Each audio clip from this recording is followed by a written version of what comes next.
The United Arab Emirates has turned down South Africa's request for the Gupta brothers' extradition. Now, even though the decision was taken in February, we're told, the Justice Department says it was only informed on Thursday. Authorities here at home say they've also been taken by surprise because as far as they're concerned, all technical procedures had been followed. However, there are some people who believe that more could have been done, including Andy Mashaile, who joins us now in our studios for more. And it's lovely to have you on the program, sir. Thanks so much indeed for speaking to us. Now, you know, a lot has been said and there's been widespread reaction as expected. And I wonder, given the time that you spent at Interpol, to what extent you reckon things could have been done differently here? Let me first salute those who are involved in the process in terms of sharing the news with us, albeit at a late date. One, two, we could have done more. We could have camped outside of the Dubai court.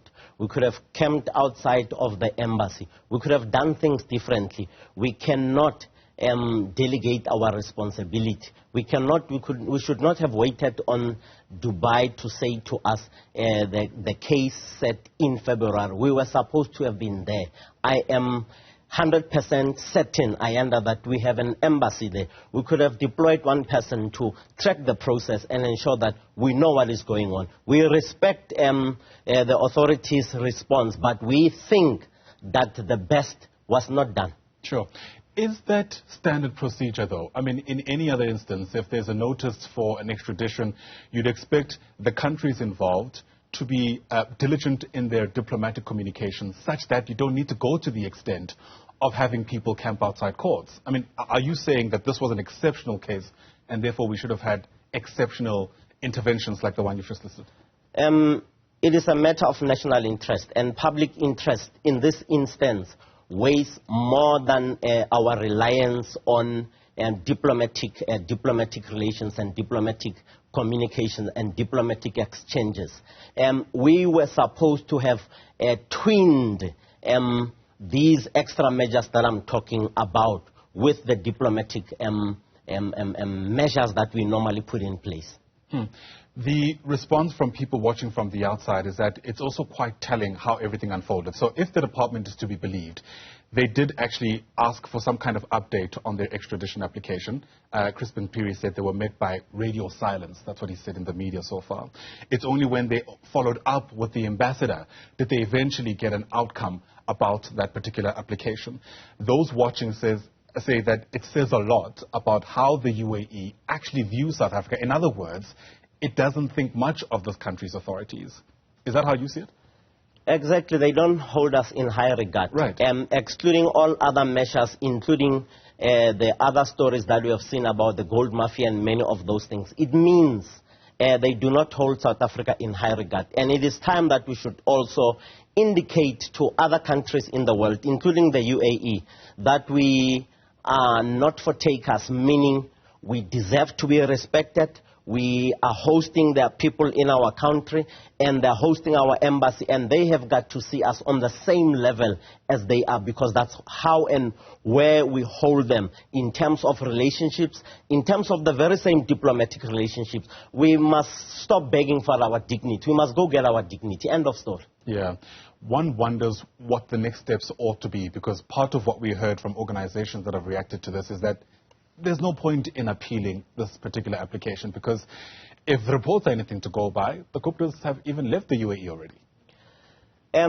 This matter that the Guptas are accused of is a matter bordering on transnational organized crime.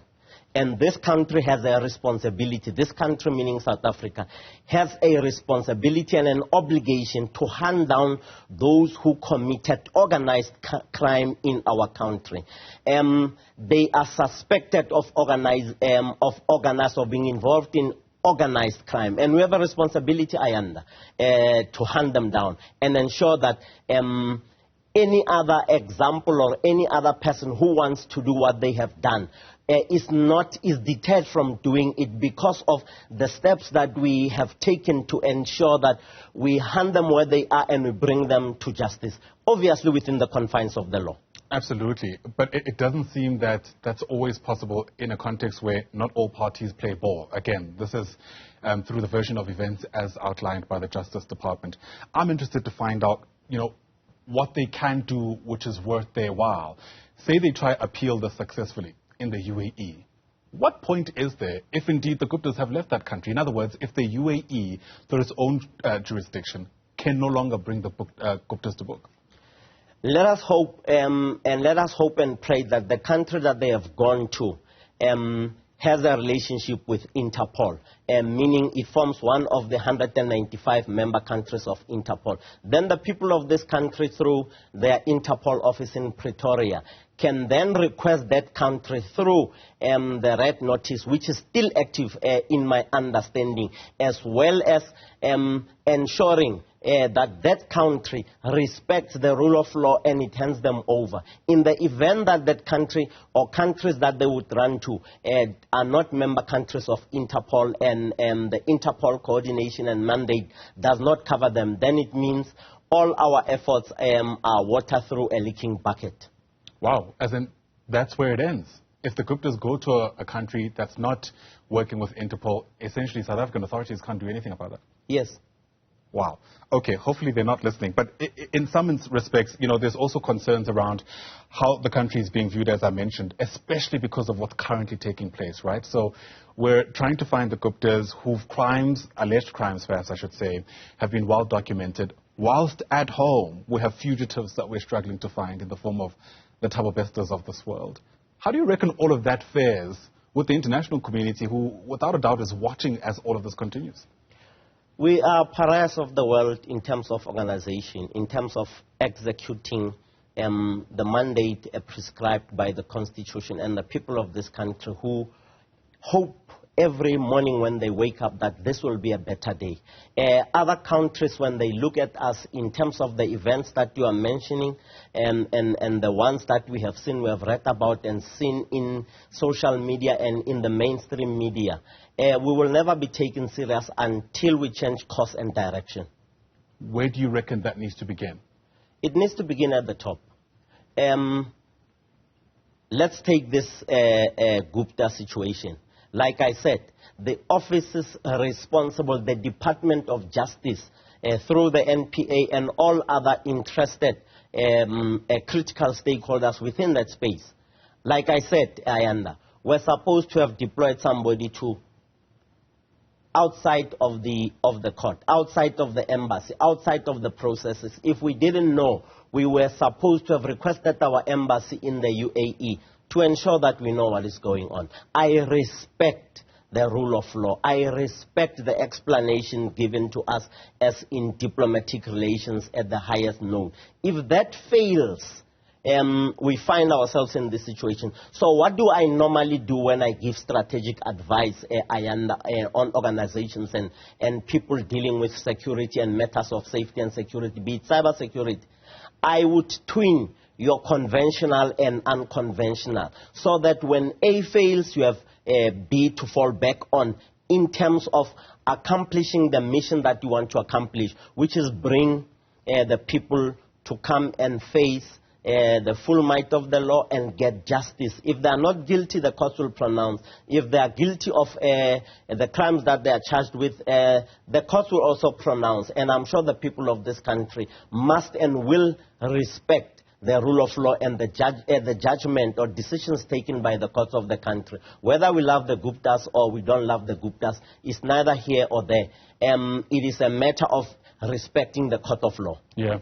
You know, part of what we're told the UAE said in turning down our application is that they have jurisdiction themselves to prosecute to prosecute the Guptas for the charges they're facing, which I think are fraud related. And part of what they're saying is because we have the jurisdiction to go ahead with this ourselves, we're not necessarily going to allow the Guptas to be extradited to that country.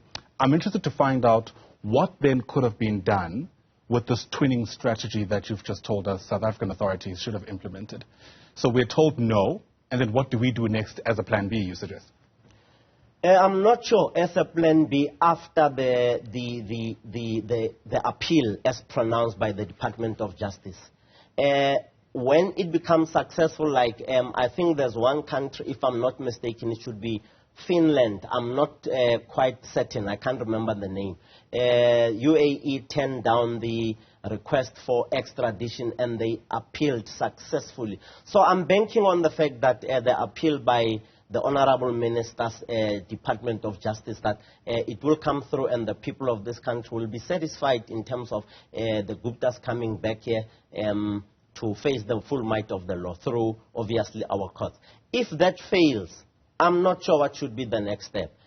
Obviously, we must operate within the confines of the law. But I hope and pray that we find the ultimate strategy that will get them back into our country, one way or the other, like I said, within the confines of the law. There are many ways in which you can bring them back here, but they should be within the confines of the law. Yeah, and I wonder how much confidence there is that we'll be able to do that. On that sobering note, we'll have to leave it. Thanks for coming through and speaking to us. And yeah, there is a great interest, of course, in the story, and hopefully we're able to find the Guptas rather sooner than later. Andy Mashaile, thanks very much for coming through once again. The Turn Back Crime Campaign member and former Interpol ambassador. I appreciate your time.